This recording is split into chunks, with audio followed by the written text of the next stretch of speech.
Is the voiceover industry oversaturated? Are there too many people trying to do voiceover, and it's going to make it tough for you to succeed in voiceover? We're going to talk about that coming up in this episode of the podcast.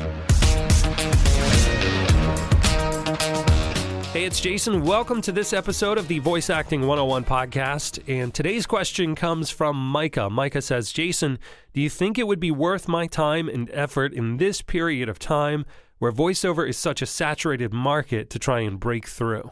That's a good question. So definitely in recent years, a lot of people have become interested in voiceover.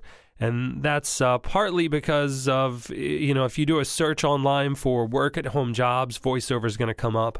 And also if you do a search for like highest paid careers without a college education, voiceover is going to come up. And I'm sure there are tons of other articles that voiceover is suggested as kind of like an easy route to be able to meet your goals. What they don't tell you about that, though, and what's left out, is that it takes more than just a great voice. And a lot of people think if I have a great voice, if I could just get an agent, then I'll be set, right? I'll be working from home. I'll have one of the highest paid careers. And that's just not true, right? It takes much more than just having a great voice or even an agent nowadays. And then on the other side of that, some people will say, no, you shouldn't get into voiceover because there's so much competition, right? If you go to like an online casting site, you'll see they'll say like, we have 200,000 voice actors available for you. And so that's a little misleading too, because they count anyone who ever signed up for like a free membership to their site calling themselves a voice actor. They're counting them in that number. So you're really not competing with that many people. I mean, don't get me wrong, there are a ton of people that you are competing with, but the numbers that you hear, like 200,000, that's, just not anywhere close to what you're actually competing against, right? Because when you're competing against people, you got the male and female differentiator. So if you're a female and you're auditioning for a job for female, you're not competing against all the males out there. Same thing with languages. Not everyone's going to speak the same language that you speak. Maybe you speak a foreign language.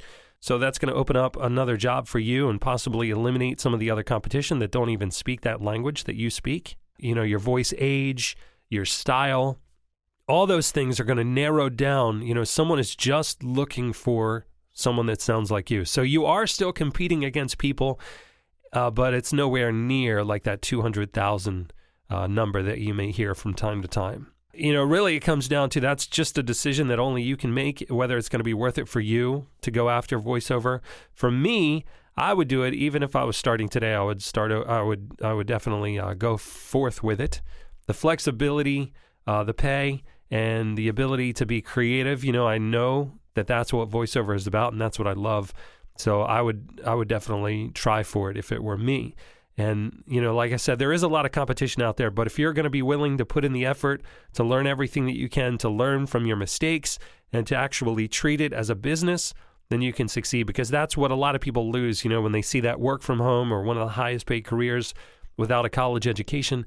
They don't think of the actual work that you have to put in. And just working from home, it's not for everyone. You have to be very disciplined, and you have to be dedicated. And like I said, treat it as a business so that you can actually succeed. Again, that's kind of a decision that you have to make, but is it oversaturated? There's a lot of people interested in voiceover. That doesn't mean that everyone is willing to put in the time and effort that it's going to take to get to the level that they're going to see success.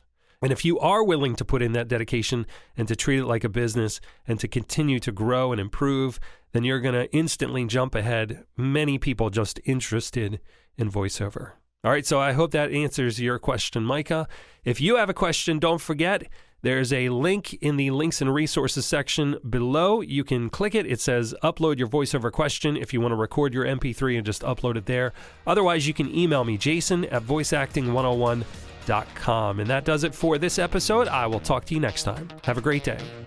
Hey, thanks for checking out this episode of the podcast. If you want to see another video, there's one waiting for you right here, or you can subscribe to the YouTube channel down in the corner. Or if you want to learn the 5 steps to becoming a voice actor, check out this free guide. It's available to download from voiceacting101.com/get started. All right, that's it. I'll talk to you next time. See ya.